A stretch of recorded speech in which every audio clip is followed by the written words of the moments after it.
Sutarni jalani sidang promosi Doktor Ilmu Pertanian di Universitas Lampung. BKSPTN Barat melaksanakan rapat kerja dan seminar nasional hari kedua di FISIP Universitas Lampung. Dari MBKM ke kampus berdampak, Unila sosialisasikan skema baru pembelajaran.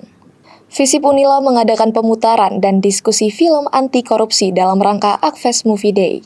Rapat Senat luar biasa warnai wisuda periode 5 tahun akademik 2025-2026 Universitas Lampung.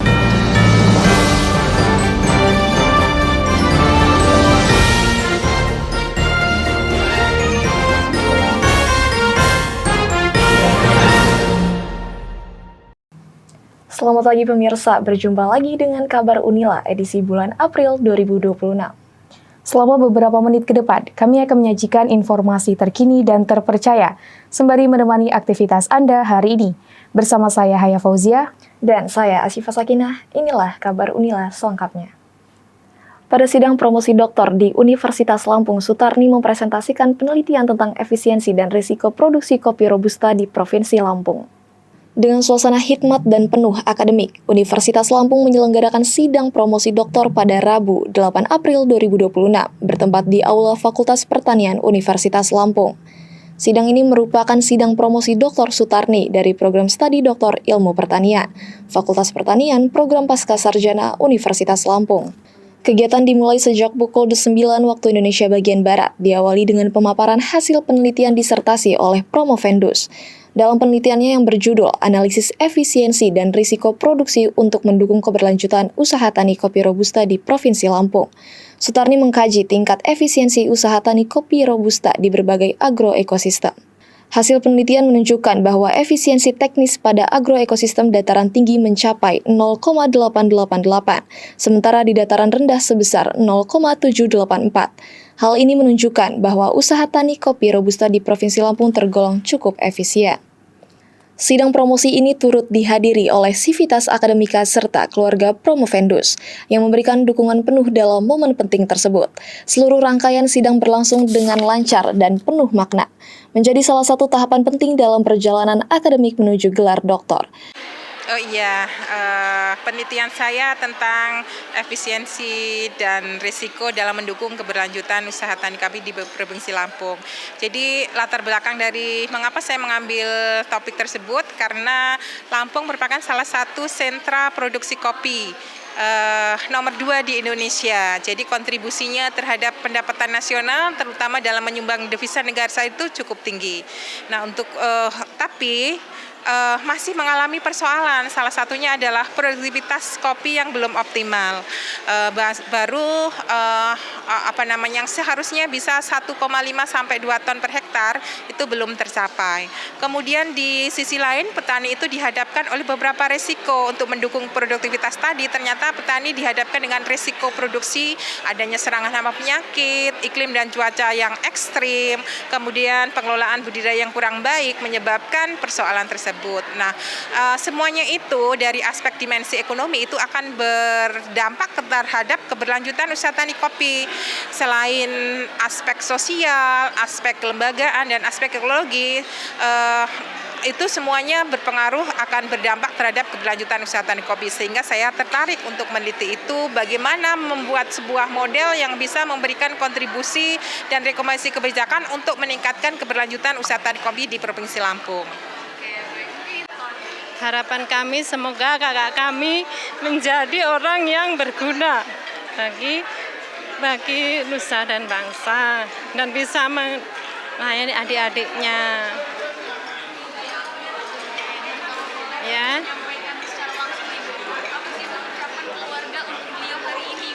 Ucapan keluarga merasa berterima kasih atas bantuannya kakak saya kepada adik-adiknya, dan sekarang menjadi Ibu Sutarni menjadi gelar doktor di Lampung.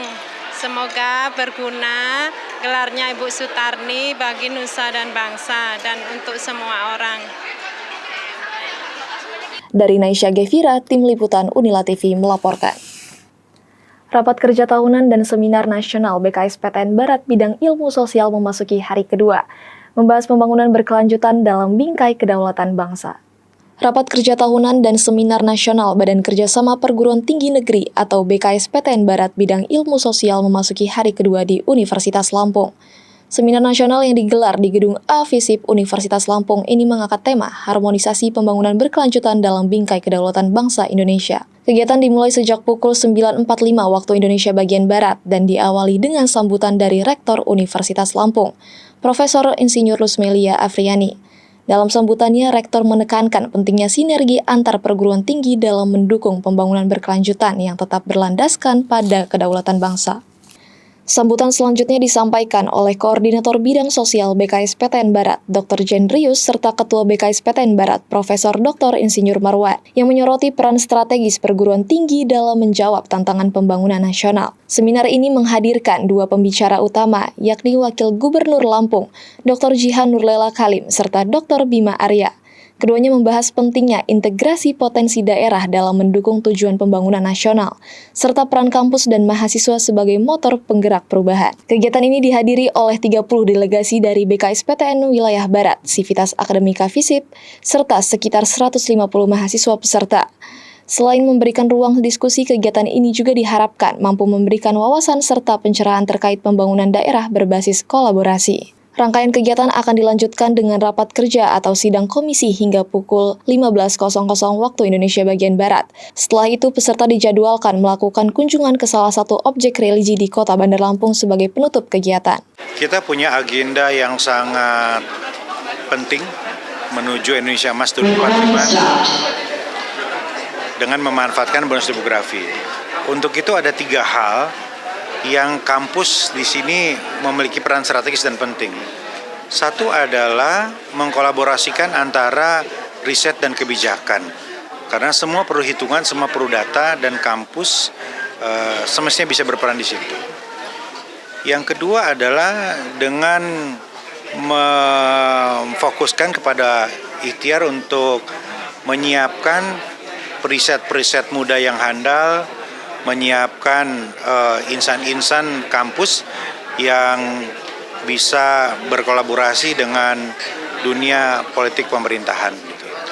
Dan yang ketiga adalah langsung fokus kepada hal-hal spesifik yang konkret yang hari ini menjadi isu yang sangat dibutuhkan, ya seperti misalnya ketahanan pangan, hilirisasi, termasuk juga tentu bagaimana mencapai pertumbuhan ekonomi 8% di masing-masing daerah. Ini memerlukan keterlibatan kampus. Jadi 3 hal itu. Dari Rizky Kurniawan, Tim Liputan Unila TV melaporkan. Telah terlaksana sosialisasi panduan program kampus berdampak dalam upaya transformasi pembelajaran dari MBKM menuju pembelajaran berbasis dampak. Lembaga Penjaminan Mutu dan Pengembangan Pembelajaran mengadakan kegiatan sosialisasi panduan program kampus berdampak Universitas Lampung. Kegiatan ini dilaksanakan di ruang sidang utama Gedung Rektorat Lantai 2 Universitas Lampung pada hari Selasa 21 April 2026. Kegiatan yang dimulai sejak pukul 9.00 waktu Indonesia Barat ini dibuka oleh Wakil Rektor Bidang Akademik Dr. Eng Suripto Dwiyono SSI MT. Dalam sambutannya, beliau menegaskan adanya transformasi sistem pembelajaran dari program MBKM menuju kampus berdampak. Dalam skema terbaru ini, terdapat 4 bentuk kegiatan utama yang dapat dikonversi, yaitu magang berdampak, pengabdian atau kegiatan sosial berdampak, riset berdampak, serta program pertukaran mahasiswa. Kegiatan ini turut dihadiri oleh Ketua LPMPP, Profesor Dr. Abdurrahman MSI, Sekretaris LPMPP, Dr. Maulana Mukhlis SOS MIP, Ketua Pusat Manajemen MBKM dan Kelulusan Tepat Waktu, Nur Indah Lestari MPD, yang sekaligus menjadi pemateri pada hari ini, para kepala jurusan, stakeholder, dan dosen di Universitas Lampung. Kegiatan sosialisasi ini bertujuan untuk menyamakan persepsi dosen terkait sistem pelaporan, kriteria, serta mekanisme pelaksanaan program kampus berdampak agar dapat diimplementasikan secara optimal. Ya, jadi skema program kampus berdampak di tahun 2026 ini merujuk kepada indikator kinerja utama poin 3. Itu ada 4 program, dari yang sebelumnya di program kampus Merdeka atau MBKM itu ada 9 skema ya. Sekarang menjadi 4, yaitu ada program magang, kemudian program mahasiswa berdampak, kemudian ada program riset dan program pertukaran mahasiswa gitu. Selanjutnya Ibu, strategi dari LPMPT sendiri dalam memastikan keseragaman implementasi di seluruh fakultas dan program studi? Ya, strategi yang kami lakukan supaya di seluruh Universitas Lampung ini bisa seragam. Pertama, kami hari ini mensosialisasikan panduannya supaya kita bisa satu frame, kemudian bisa satu arahan juga terkait dengan target rektor untuk mencapai IQ3 kita sebesar 21,7%. Gitu. Jadi selain sosialisasi panduan, kami juga menyampaikan berbagai informasi yang berkaitan dengan program kampus berdampak melalui platform sosial media, dan kami bersama TIK juga membuat sistem kampus berdampak agar memudahkan seluruh mahasiswa dan kaprodi yang mahasiswanya mengikuti program kampus berdampak bisa terinput di sistem kampusberdampak.unila.ac.id hingga akhirnya nanti kegiatan tersebut bisa terlapor secara utuh ke PDDikti dan diklaim menjadi kegiatan IQ3 gitu. Selanjutnya, tantangan yang kira-kira akan dihadapi atau sekarang lagi dihadapi dalam pelaksanaan program kampus berdampak ini? Ya, tantangannya banyak sekali, memang ada beberapa lah ya, tidak banyak juga mahasiswa yang belum sepenuhnya mengetahui gitu bagaimana cara masuk ke dalam sistem kampus berdampak. Sehingga solusinya saat ini kami telah membuatkan tutorial agar memudahkan mahasiswa yang mengikuti program kampus berdampak untuk bisa masuk dan mengakses kegiatan di luar kampus. Dan tantangan lain masalah konversi ya. Kalau di program MBKM itu kan dulu diakuinya adalah 10 SKS untuk 0,5 poin, kemudian 20 SKS adalah 1 poin. Sekarang itu sebetulnya sudah lebih mudah gitu. Jadi 11 SKS sudah bisa diakui secara penuh. Jadi mengkonversi mata kuliah yang cocok atau yang sesuai dengan BKP kampus berdampak memang menjadi salah satu tantangan. Nah, solusinya adalah saat ini kita mengumpulkan kaprodi, kemudian berdiskusi kira-kira pada setiap program kampus berdampak mata kuliah apa saja yang bisa dikonversi sehingga pengakuan SKS-nya menjadi utuh dan bobot yang didapatkan bisa menjadi maksimal gitu. Oke, sebagai koordinator pendidikan program studi pendidikan biologi, pertama saya akan memasukkan ke dalam kurikulum pendidikan biologi itu ada 2 versi, itu karena ini 2025 masih masuk 2 semester, 2020 itu sudah berlangsung di semester 5, 6, padahal di dalam kurikulum itu sudah kita masukkan mata kuliah yang akan dikonversikan ke dalam MBKM. Dan program studi pendidikan biologi sudah berperan besar di dalam kegiatan pertukaran mahasiswa, terutama di luar negeri, yaitu UTM, Universitas Teknologi Malaysia.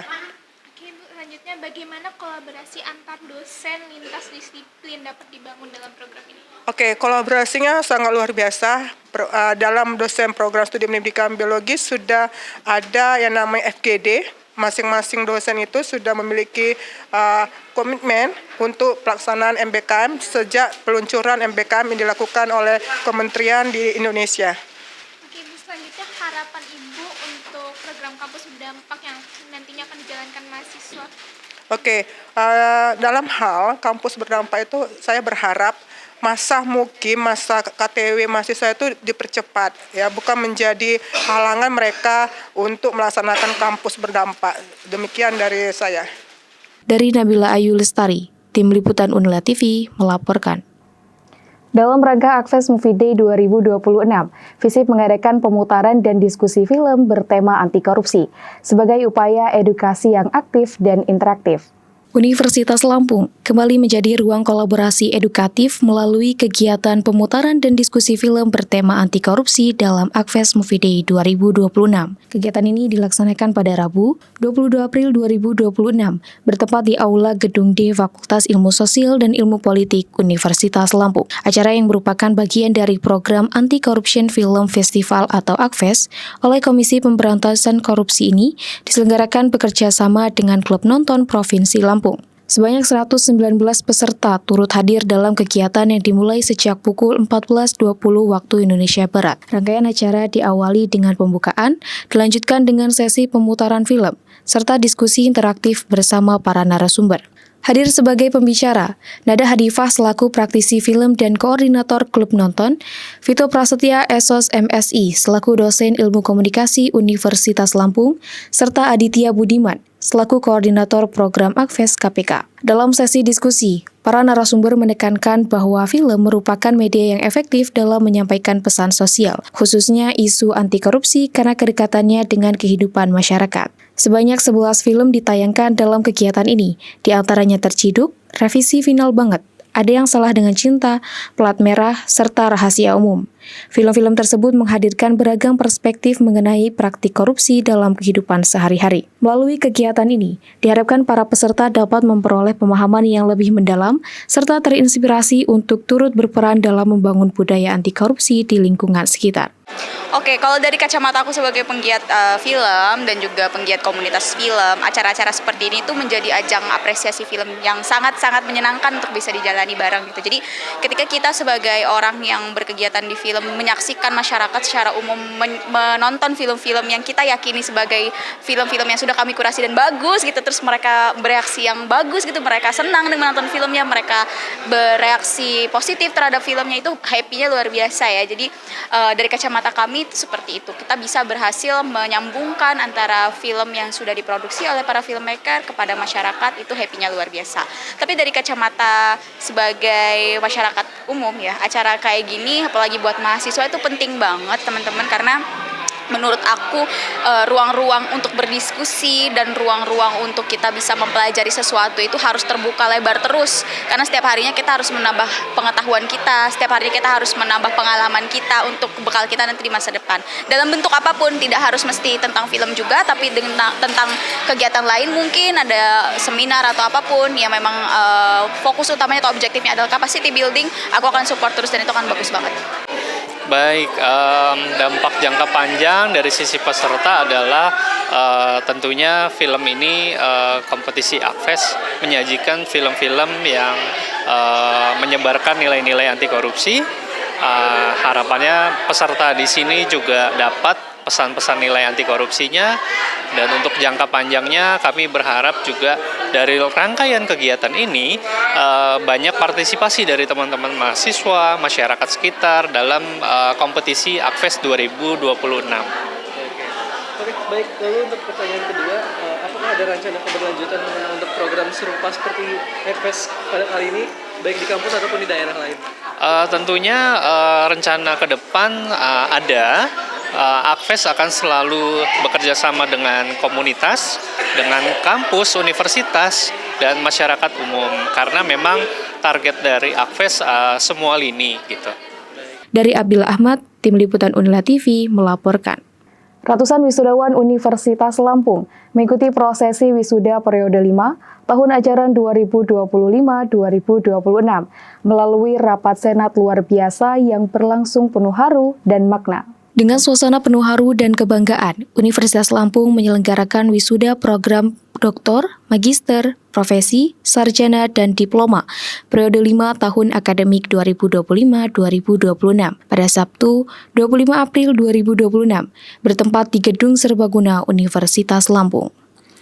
Kegiatan dimulai sejak pukul 8.00 waktu Indonesia Barat, diawali dengan pembacaan doa, dilanjutkan dengan menyanyikan lagu Indonesia Raya, himne Universitas Lampung, serta mengeningkan cipta yang dipimpin oleh Ketua Senat. Sebanyak kurang lebih 674 wisudawan mengikuti prosesi pada hari ini, yang terdiri dari 4 program doktor, 47 program magister, 37 program profesi, 585 program sarjana, dan 4 program diploma. Prosesi kemudian dilanjutkan dengan pengukuhan wisudawan oleh Rektor Universitas Lampung, serta pembacaan janji alumni yang diikuti oleh seluruh wisudawan. Dalam amanatnya, Rektor Universitas Lampung, Profesor Insinyur Lusmelia Afriani, DEA IPM ASEAN Engineering, menyampaikan bahwa sebanyak 67 program studi telah terakreditasi unggul, 30 program studi terakreditasi internasional, serta 53,3% mahasiswa berhasil lulus tepat waktu. Seluruh rangkaian kegiatan berlangsung dengan khidmat dan penuh makna, jadi momen penting bagi para lulusan dalam menapaki langkah baru di dunia profesional.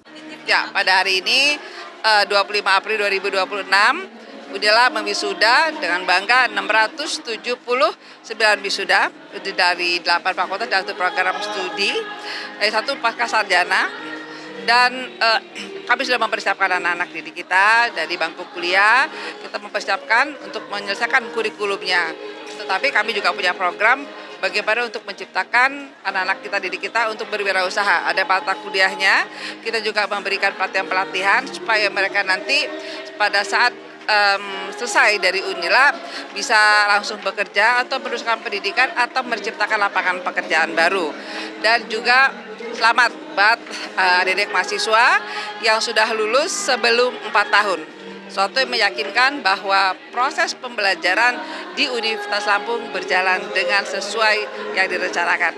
Sama sekali lagi buat adik-adik yang diwisuda, mahasiswa yang diwisuda untuk pada hari ini, ya. Apa sih itu indikator keberhasilan dari lulusan universitas selain dari IPK yang tinggi? Ya, indikatornya yang pertama mereka bisa lulus sesuai dengan targetnya, sesuai dengan kurikulum.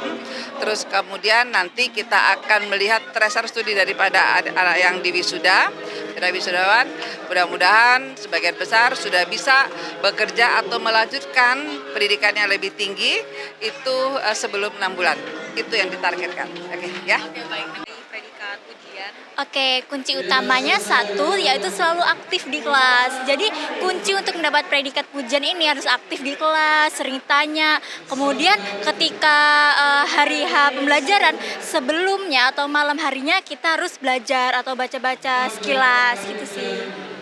Nah, kira-kira ada nggak sih pesan untuk mahasiswa lain yang masih berjuang nih untuk menyelesaikan studinya? Tentu ada. Oke, teman-teman yang sedang memperjuangkan gelarnya mungkin ya hingga saat ini tetap semangat, optimis, dan kuncinya satu, jangan selalu membandingkan hasil kalian dengan hasil orang lain. Itu saja, cukup. Dari Naisha Gevira, Tim Liputan Unila TV melaporkan. Informasi tadi sekaligus menutup perjumpaan kita pada hari ini. Saya Asyifa Sakinah dan saya Haya Fauzia beserta kru yang bertugas pamit dari layar kaca Anda. Terima kasih dan sampai jumpa.